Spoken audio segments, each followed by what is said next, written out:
क्या आपको पता है कि हैशटैग का टेक्निकल नेम क्या है, या फिर किसी पहाड़ की हाइट कैसे नापी जाती होगी? और अभी आप जिस बर्ड को अपनी स्क्रीन पर देख रहे हैं, उस बर्ड के पास एक ऐसा टैलेंट है जिसके बारे में जानकर आपका रिएक्शन कुछ ऐसा होगा। तो अगर आपको ऐसे ही कुछ और भी दिमाग फारू फैक्ट्स के बारे में विस्तार से जानना है तो चिपक जाइए अपनी कुर्सी या बेड से और बने रहिए वीडियो के लास्ट तक। चलिए भरते हैं उड़ान टू फैक्ट्स की दुकान, and without any further delay, let's start this video titled 21 random and interesting facts about literally everything. Fact number 21। America के 26th प्रेसिडेंट थियोडोर रूजवेल्ट अपने पेट्स को लेकर काफी फेमस हुआ करते थे। जैसे एक आम इंसान डॉग या कैट्स रखना प्रेफर करता है, रूजवेल्ट की चॉइस काफी यूनिक थी। उनके पास कई तरह के पेट्स थे जिनमें badger, owl, pony, rabbit, bear and most importantly hyena शामिल थे। Fact number 20। चलिए आपको पेट से रिलेटेड एक और फैक्ट बताता हूँ। चार्ल्स डार्विन को तो आप जानते हैं ना, ये वही है जिन्होंने थियरी ऑफ एवोल्यूशन दिया था। तो चार्ल्स डार्विन के बारे में एक बिजार फैक्ट ये है कि चार्ल्स डार्विन का जो एक पेट टॉर्टोइस था वो अपने मास्टर के डेथ से 124 साल ज्यादा जिंदा रहा। इन टोटल उस टॉर्टोइस ने लगभग 176 इयर्स की लाइफ स्पैन स्पेंड की, पर 2006 में सैडली उसकी भी मृत्यु हो गई। Fact number 19। आपने अक्सर लोगों को ये कहते सुना होगा कि गर्म पानी से कपड़े धोने पर कपड़े ज्यादा अच्छे से साफ होते हैं और चमचमा के बाहर निकलते हैं। पर आपको जान के बड़ी खुशी या बड़ा दुख भी हो सकता है कि ये सिर्फ एक मिथ है। मॉडरेट डिटर्जेंट में वार्म और cold water almost same cleansing effect देते हैं, तो फिर चाहे कपड़े गर्म पानी में धो या फिर ठंडे पानी में, कपड़े उतने ही साफ होंगे। Fact number 18। क्या आपको ट्रैफिक जैम्स पसंद हैं? मुझे पता है कि 95% लोग ये बोलेंगे कि नहीं, बिल्कुल भी नहीं, ये कोई केक थोड़े है जो हमें पसंद आएगा। और अगर कुछ 5% लोगों को ट्रैफिक जैम में मजा आता है तो चिंता ना करें, मैं आपको इंडिया के बेस्ट साइकेट्रिस्ट का नंबर दे दूंगा, एक बार जरूर मिल लेना। Well, let's keep the jokes apart. जैसे हम इंडियंस को ट्रैफिक बिल्कुल पसंद नहीं है, सेम हाल रशियंस का भी है। पर ये रशियंस बड़े चालाक होते हैं। ट्रैफिक से बचने के लिए रशिया में लोग एम्बुलेंस को हायर करते हैं और मस्त सायरन बजाते बजाते ट्रैफिक से निकल जाते हैं। Fact number 17। दोस्तों, मेरा फेवरेट एनिमल पांडा है और आपका भी कोई ना कोई फेवरेट एनिमल जरूर होगा, राइट? पर ये पांडास कितने शैतान और चालाक होते हैं ये मुझे आज पता चला। जू में अक्सर फीमेल पांडास जो होती हैं वो फेक प्रेगनेंसी का नाटक करती हैं। पेट वेट फुला के और जल्दी थकने की एक्टिंग करके वो ये दिखाती हैं कि वो प्रेग्नेंट हैं। पर क्या आप गेस कर सकते हैं कि वो ऐसा क्यों करती हैं? तो इसका जवाब ये है कि फेक प्रेगनेंसी दिखाने से जू कीपर उसका अच्छे से ख्याल रखेंगे और उसको ज्यादा से ज्यादा खाना भी देंगे। ऐसे होते हैं ये पांडास। Fact number 16। ये है टिम स्टॉर्म्स और ये हमारे और आपके जैसे एक आम इंसान ही है, पर इनमें एक बहुत ही यूनिक टैलेंट है। टिम के पास ये खूबी है कि वो अपनी आवाज को इतना ज्यादा डीप और लेस फ्रीक्वेंसी का बना सकते हैं कि इंसानों को वो सुनाई तक नहीं देता। उनकी ये आवाज ह्यूमंस की ऑडियल फ्रीक्वेंसी से काफी कम होती है, पर हाथियों को इनकी आवाज जरूर सुनाई देती है। Fact number 15। आज हम सोशल मीडिया पे बहुत सारे एब्रिविएशंस और शॉर्ट फॉर्म्स का यूज करते हैं, जैसे कि HNY, GN, GM, OMG, BTW, HBD etcetera. पर क्या आपको पता है कि इन्हीं एब्रिविएशंस में से सबसे पहले कौन सा एब्रिविएशन का यूज किया गया था? तो ये बात है 1917 की, जब किसी रिटायर्ड नेवी ऑफिसर ने farmer British prime minister Winston Churchill को एक लेटर लिखा था जिसमें उस ऑफिसर ने पहली बार OMG यानी कि ओ माई गॉड का यूज किया था। और तब से लेकर अब तक कितने ही शॉर्ट फॉर्म्स बन चुके हैं और हम रोज न जाने कितने ही यूज भी करते हैं। Fact number 14। आपने अमेरिका का फ्लैग तो देखा ही होगा ना, उस फ्लैग में 50 स्टार्स बने हुए होते हैं और रेड और व्हाइट स्ट्राइप्स भी होते हैं, राइट? तो आपको क्या लगता है अमेरिका के ये फ्लैग किसने डिजाइन किया होगा? आप में से बहुत से लोग सोचेंगे कि इतने बड़े देश का फ्लैग किसी बहुत फेमस डिजाइनर या आर्टिस्ट ने ही बनाया होगा, पर फैक्ट ये है कि अमेरिका का जो करंट फ्लैग है उसे किसी प्रोफेशनल डिजाइनर ने नहीं बल्कि एक स्कूल स्टूडेंट ने बनाया था। जी हाँ, बॉब हेफ्ट नाम का एक स्टूडेंट ने अपने स्कूल के प्रोजेक्ट के लिए इस फ्लैग को डिजाइन किया था, पर इस फ्लैग को सिर्फ B ग्रेड मिला। जिस समय बॉब ने वो फ्लैग बनाया था तब उस समय यूएस में सिर्फ 48 स्टेट्स थे, पर उसने अपने फ्लैग में 50 स्टार्स बनाए थे क्योंकि वो बिल्कुल कॉन्फिडेंट था कि हवाई और अलास्का फ्यूचर में यूएसए में ही मर्ज होने वाले हैं। उसने अपना ये डिजाइन यूएस गवर्नमेंट को सेंड किया एंड गेस व्हाट, तत्कालीन प्राइम मिनिस्टर आइजनहावर ने उस फ्लैग को नेशनल फ्लैग फीडबैक के तौर पर अप्रूव भी कर दिया और साथ ही बॉब के प्रोजेक्ट को बी ग्रेड के जगह पे ए ग्रेड भी दे दिया गया। फैक्ट नंबर 13, केमिस्ट्री में हमने पीरियोडिक टेबल के बारे में तो पढ़ा ही है और आप ये भी जानते होंगे कि मॉडर्न पीरियोडिक टेबल में टोटल 118 एलिमेंट्स होते हैं। ये सभी 118 एलिमेंट्स के नाम इंग्लिश लैंग्वेज के हर एक अल्फाबेट से शुरू होते हैं सिवाय 2 के। Can you guess those alphabets? Let me answer you कि जो 2 अल्फाबेट्स जिनसे पीरियोडिक टेबल का कोई भी एलिमेंट स्टार्ट नहीं होता है वो है Q और J। ये है मॉडर्न पीरियोडिक टेबल की इमेज।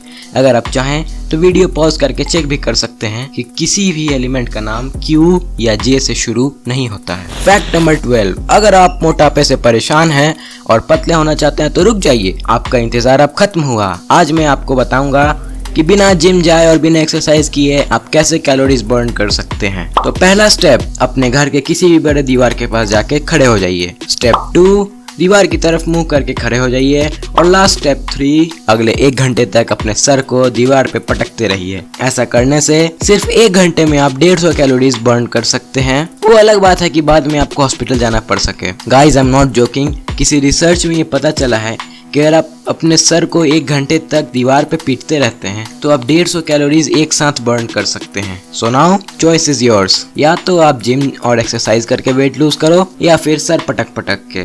फैक्ट नंबर 11, क्या आपको पता है कि वो कौन सा सॉफ्ट ड्रिंक है जिसे पहली बार स्पेस में पिया गया था? तो इसका जवाब है कि कोका कोला वो पहला ड्रिंक था जिसे एस्ट्रोनॉट्स ने पहली बार स्पेस शटल चैलेंजर में पिया था। कोक को पहली बार 12 जुलाई 1985 को स्पेस में पिया गया था। स्पेस में भेजने से पहले कोका कोला कंपनी ने अपने कोक कैन पर एक स्पेस डिस्पेंसर भी लगाया था जिसकी मदद से 0 ग्रेविटी में भी ड्रिंक को पिया जा सके। फैक्ट नंबर 10, सनफ्लावर, जिसे हम हिंदी में सूरजमुखी के नाम से भी जानते हैं, एक बहुत ही ब्यूटीफुल प्लांट होता है। सनफ्लावर हमेशा सन के डायरेक्शन में ही उगता है, मतलब कि सनराइज से सनसेट तक सनफ्लावर अपना डायरेक्शन सन के अलोंग चेंज करता है। सनफ्लावर के बहुत से इकोनॉमिक इंपॉर्टेंस भी हैं, जैसे कि सनफ्लावर सीड सनफ्लावर ऑयल बनाने के लिए भी यूज किया जाता है।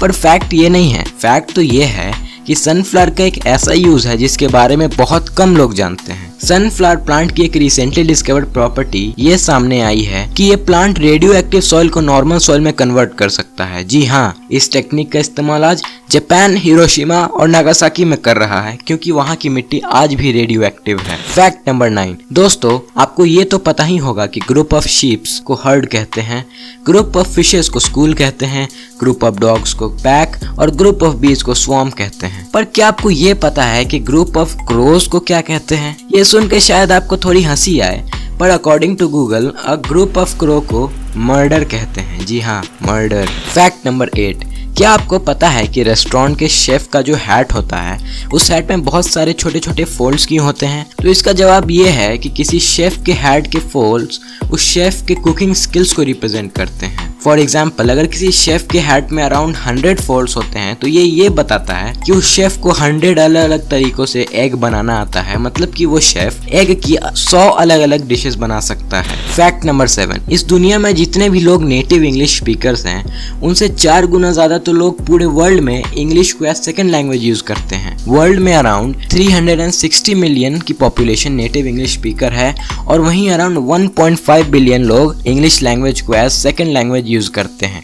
आपको एक और अमेजिंग फैक्ट बता दूं कि पूरी दुनिया में मोस्ट इंग्लिश स्पीकिंग कंट्रीज में इंडिया सेकंड नंबर पे आता है आफ्टर यूएसए। फैक्ट नंबर 6, आज अर्थ पे बहुत ही कम एक्टिव वोल्केनोज हैं और आज सिर्फ कुछ ही देशों में ऐसे वोल्केनोज पाए जाते हैं। अर्थ में majority of the volcanoes under sea exist करते हैं, जिनमें कितने एक्टिव हैं और कितने नहीं ये आज तक पता नहीं चला है। पर ये तो आपको पता होगा कि जुरासिक यानी कि डायनासोर के समय में लैंड पे बहुत सारे एक्टिव वोल्केनोज होते थे जो कि फ्रीक्वेंटली भी फटा भी करते थे और इन्हीं वोल्केनोज की वजह से आज हम अर्थ क्रस्ट पे डिफरेंट सारे मिनरल्स जैसे iron, aluminium, gold etcetera mine भी कर सकते हैं। पर क्या आपको पता है कि डायनासोर्स के समय में सिर्फ अर्थ पे ही नहीं बल्कि मून पे भी एक्टिव वोल्केनोज होते थे और वो टाइम टू टाइम मून पे एरप्ट भी किया करते थे। फैक्ट नंबर 5, हैशटैग को हम रोज न जाने कितनी बार सोशल मीडिया जैसे ट्विटर, इंस्टाग्राम और फेसबुक पे यूज करते हैं। हैशटैग का यूज कंपैरेटिवली ट्विटर और इंस्टाग्राम पे ज्यादा किया जाता है कंपेयर टू फेसबुक। पर क्या आपको पता है कि जिसे हम कॉमन लैंग्वेज में हैशटैग कहते हैं उसका टेक्निकल नेम क्या है? तो अगर बहुत सी टेक साइट्स की माने तो टेक्निकली हैशटैग को ऑक्टोथ्रोप के नाम से जाना जाता है क्योंकि इसके 8 कॉर्नर्स होते हैं, इसीलिए hashtag is known as octothorpe. Fact number 4, अगर मैं आपसे पूछूं कि इंग्लिश का सबसे लंबा वर्ड कितने अल्फाबेट्स का हो सकता है तो आप कहोगे 20 से 25 words, right? But the very shocking fact ये है कि इंग्लिश लैंग्वेज का सबसे बड़ा वर्ड टोटल 1,89,819 लेटर्स का है। जी हाँ, आपने बिल्कुल सही सुना, 1,89,819 लेटर्स। ये किसी प्रोटीन का नाम है जिसे अगर आप एक बार में प्रोनाउंस करने की कोशिश करें तो आपको 4 घंटे लग जाएंगे। फैक्ट नंबर 3, इस इमेज में आप जिस बर्ड को देख रहे हैं वो देखने में काफी सुंदर लग रहा है और ये देखने में किसी पीकॉक की तरह भी दिखाई पड़ता है, राइट? पर इस बर्ड के पास एक ऐसा टैलेंट कह लो या ऐसी खूबी है जो आप में से 99% लोगों के पास बिल्कुल नहीं होगी। नहीं, मैं उड़ने की बात नहीं कर रहा, बल्कि मैं किसी और टैलेंट की बात कर रहा हूँ। इस बर्ड का नाम लाई बर्ड है जो एक्सक्लूसिवली ऑस्ट्रेलिया में पाई जाती है और ये बर्ड लिटरली हर एक साउंड जो ये सुन सकती है वैसे ही साउंड को मिमिक भी कर सकती है, जैसे कि दूसरे जानवर और बर्ड्स की आवाज, कार की आवाज, लाइटनिंग की आवाज, चेन सॉ की आवाज, कैमरा शटर की साउंड और न जाने क्या क्या ये बर्ड मिमिक कर सकती है। फैक्ट नंबर 2, इस एनिमल का नाम आर्माडिलो है और इसकी खासियत पता है क्या है? ये एनिमल देखने में तो छोटा है पर इसके पास एक ऐसा शील्ड है जो इसे हर एक खतरे से बचाता है। आर्माडिलो के आउटर शेल्स इतने टफ और मजबूत होते हैं कि अगर कोई इन पे गोली भी चला दे तो बुलेट उस शेल से टकराकर रिबाउंड हो जाएगी पर आर्माडिलो को एक खरोच तक नहीं आएगी। फैक्ट नंबर 1, आपने ये तो सुना होगा कि माउंट एवरेस्ट की हाइट 8848 मीटर्स है, पर आपने कभी सोचा है कि माउंट एवरेस्ट या फिर किसी और भी माउंटेन की हाइट कैसे मेजर की जाती है? तो इसका जवाब ये है कि माउंटेन की हाइट मेजर करने के लिए साइंटिस्ट और जियोलॉजिस्ट मेनली 3 तरीकों का इस्तेमाल करते हैं। पहला तरीका है ट्रिग्नोमेट्री, जिसकी मदद से साइंटिस्ट माउंटेन और ग्राउंड के बीच एंगल ऑफ एलिवेशन और डिप्रेशन के आधार पर ट्रिग्नोमेट्री की मदद से माउंटेन की अप्रोक्सीमेट हाइट पता करते हैं। ये मेथड आपने अपनी क्लास 10th की मैथ्स में जरूर पढ़ा होगा, राइट? दूसरा तरीका जिसे काम में लिया जाता है वो है सैटेलाइट नेविगेशन। इस मेथड से साइंटिस्ट ट्रांसमीटर्स और रिसीवर्स ग्राउंड पे और माउंटेन के टॉप पे रखते हैं और सैटेलाइट सिग्नल्स के आने और जाने के टाइम से माउंटेन की हाइट कैलकुलेट की जाती है। तीसरा मेथड है हेलीकॉप्टर से माउंटेन की बहुत सी हाई क्वालिटी इमेजेस लेना, जिसे कंप्यूटर में बाद में स्पेशलाइज्ड सॉफ्टवेयर में डालकर उससे एक 3D मॉडल तैयार किया जाता है और AI की हेल्प से उस माउंटेन की हाइट डिटरमाइन की जाती है। तो दोस्तों, ये थे कुछ 21 अजब गजब और इंटरेस्टिंग फैक्ट्स जिन्हें जानकर आपको दुनिया के बारे में कुछ और अमेजिंग बातें जरूर पता चली होंगी। तो आज के वीडियो में बस इतना ही। मिलेंगे किसी और वीडियो में कुछ और नए और पावरफुल फैक्ट्स के साथ। तो चैनल को सब्सक्राइब करना, वीडियो को लाइक करना, वीडियो को शेयर करना और वीडियो पे कमेंट करना मत भूलना। Until then, goodbye and see you.